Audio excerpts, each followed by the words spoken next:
Buenos dias, ¿qué onda? ¿Qué pasó, amigos? Welcome back to the channel, John's Stunt Garage. If you're new to the channel, then thanks for tuning in. My name is John. I'm new to the stunt game, and basically this is where I document my journey, learning to do legit stunts on a bike like this Kawasaki Ninja 636. Today I'm going to go over 5 of the biggest challenges that I'm facing so far in this journey. Now, just to put this into context, I have some experience riding other motorcycles, doing things like the wheelies. On the Honda Grom here, I can do little circle wheelies and stand-up circles and things like that.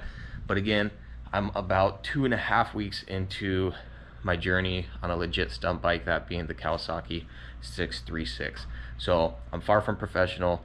Like I said, a wannabe, and these are the challenges that I've been facing so far. So challenge number 1, the most difficult thing for me has been this dang handbrake. Now, as you can see here, basically, if you're not familiar, so here you've got the handbrake, and this allows you to have your foot off of the peg and still cover your rear brake.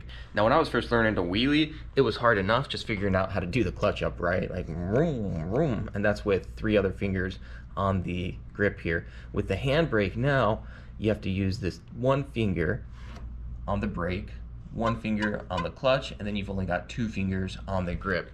Long story short, it is wicked awkward, and it takes a lot of thought, like mind power, just to think, okay, how am I gonna pull this off? All right, sorry about that. I think the lens was a little smudged.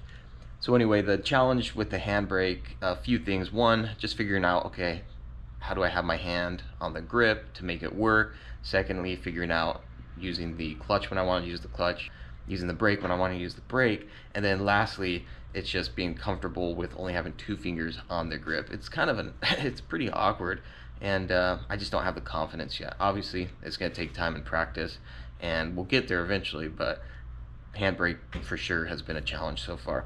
Challenge number 2, which is similar with a lot of other motorcycles, is having a time/place to ride.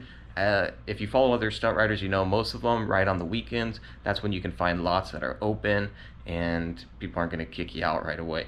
Unfortunately, I work a lot of weekends, and so for me, what I've found works as an alternative is I go out at night. Sometimes at like 9:30, 10, 11 o'clock at night, I'll be going out to these places. So you have to make sure you're somewhere that's not near residential, and you still run the risk of getting kicked out, and then you're also dealing with, in most cases, it's going to be pretty dark. So that's been the challenge, but most of my riding so far, pretty much all my sessions actually, have been at night, because that's the only time I can get out and ride. All right, number 3 challenge for me has been using too much brake. If you follow my other channel, John's Moto Garage, you know I'm a huge advocate of the rear brake. That's your savior. Like, that's your saving grace. If you're doing a wheelie and you're about to loop back, hit the brake and that'll bring you down. But what I'm learning is I use way too much rear brake. I'm sure you guys have heard of brake fatigue. Sadly, I'm experiencing that quite a bit on this motorcycle.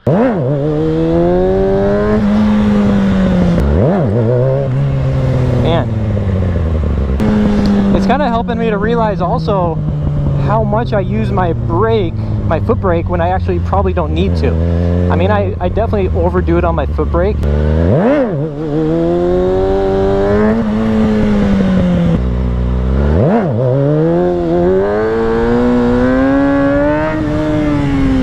And then when you forget that's your handbrake and try to use it as a clutch, that's happened once or twice too.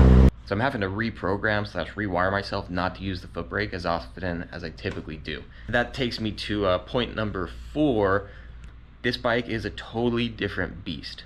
And so coming from a Honda Grom, coming from a Supermoto, even coming from the Harleys, jumping on a legit stunt bike, a 636 with a larger rear sprocket and just all the power that you get with a sport bike, the challenge is no longer how do I get the wheel up in the air, it's how do I make sure I don't go too far back, how do I not lose control, how do I not end up going 60 miles an hour. It's really how do you master control of the motorcycle. And so it definitely is an intimidating and kind of scary thing to do. These throttles are so sensitive, the bike is heavy, balance point is way far back there, and so that's been a big challenge so far for me. Challenge number 5 has just been dialing in / getting the bike tuned. I just imagined and assumed, hey, it's a stunt bike, it's set up for stunts, I'll be good to go. But since I bought this bike, I've been dealing with the brake fatigue. I put new brake pads on, just been getting air in the lines, things like that. Adjusting the clutch, adjusting the brakes, really getting it dialed in and tuned to my liking, and also figuring out what is my liking. I've never done stunts before, so I don't really know. And one last bonus reason, and that is going to be patience. I've had to have a lot of patience with this. Coming into this, I wasn't really sure where I'd be as far as how quickly I'd figure it out and all that stuff. But one thing I realized right off the bat is this will take a lot of time. It requires a lot of seat time, a lot of patience. There's a lot of dudes out there you can look at them for inspiration, see what they're doing, all the crazy stuff. And the reality is, to get to that point, well, the reality is, for one, I don't know if I'll ever get to that point, but for two, in order to get to that point, it's just going to require a lot of seat time, work, and practice, just like everything else. So I'm having to have some patience. Some of my expectations I've had to lower a little bit, you know what I mean?